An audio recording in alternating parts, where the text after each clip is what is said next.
আসসালামু আলাইকুম ভিউয়ার্স, আজকে আমি আপনাদেরকে ফ্রাইড রাইস করে দেখাবো। ফ্রাইড রাইস রান্না করার জন্য প্রথমেই আমি 1.5 কাপ পোলার চাল নিয়ে নিয়েছি। এই পোলার চালগুলো আমি ধুয়ে আগে আমি ভাত রান্না করে নিব।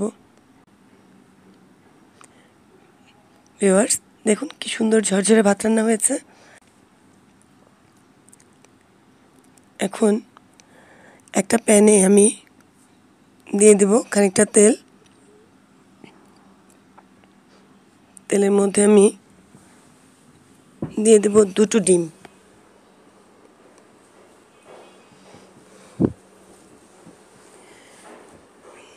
ডিম 2টো দেওয়া হলে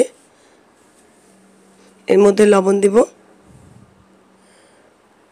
লবণ দিয়ে আমি এগুলোকে নেড়ে চেড়ে সুন্দর করে ভেজে নেব।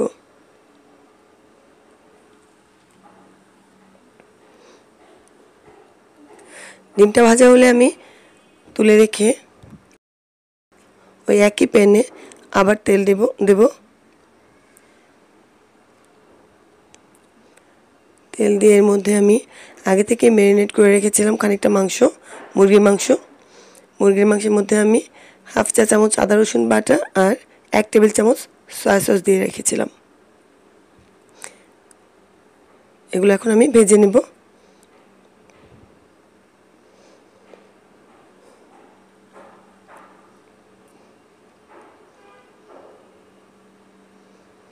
ভাজা হয়ে গেছে, এগুলো উঠিয়ে রাখবো। আরেকটা প্যানে আমি তেল দিয়ে এর মধ্যে দিয়ে দেবো রসুন কুচি, সামান্য রসুন কুচি।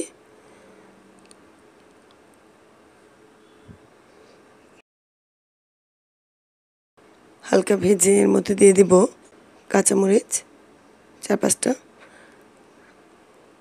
আর একটা বড় পেঁয়াজ কুচি। এগুলো বেশি ভাজার দরকার নেই, হালকা ভাজা হলে এর মধ্যে দিয়ে দিব বরবটি, আগে থেকে কেটে রাখা ছিল বরবটি আর গাজর কুচি।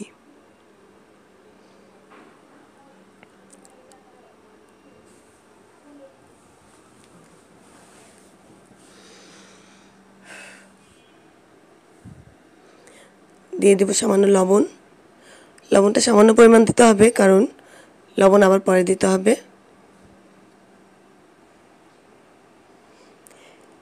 দিয়ে দেব লাল আর সবুজ ক্যাপসিকাম।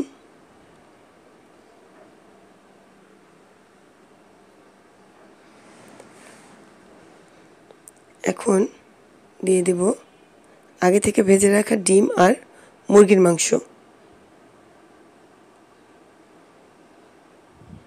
এ পর্যায়ে খানিকটা গোলমরিচের গুঁড়ো দিতে পারেন, কিন্তু আমি দিব না, কারণ ঝাল হয়ে গেলে বাচ্চারা খাবে না।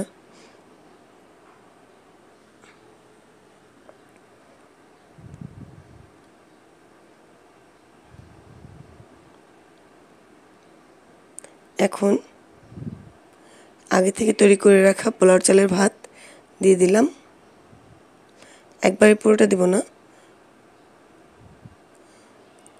কিছুটা মিশিয়ে তারপর আবার বাকি অংশ দেব।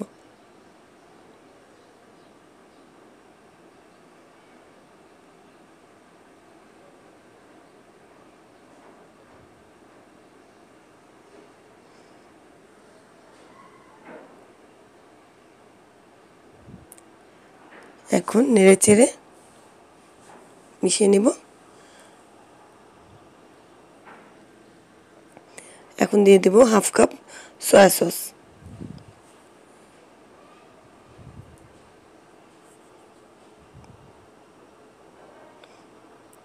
আর দেব আন্দাজ মতো লবণ। এখন দিয়ে দেব 1/2 চা চামচ চিনি। ব্যাস, এখন খানিকক্ষণ নেড়ে চেড়ে রান্না করে নামিয়ে নিব।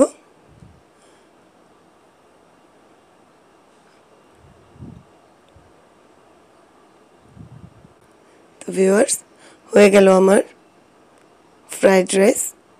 কেমন লাগলো? প্লিজ ভালো লাগলে লাইক, কমেন্ট, শেয়ার করবেন আর আমার চ্যানেলটাকে সাবস্ক্রাইব করতে ভুলবেন না যেন।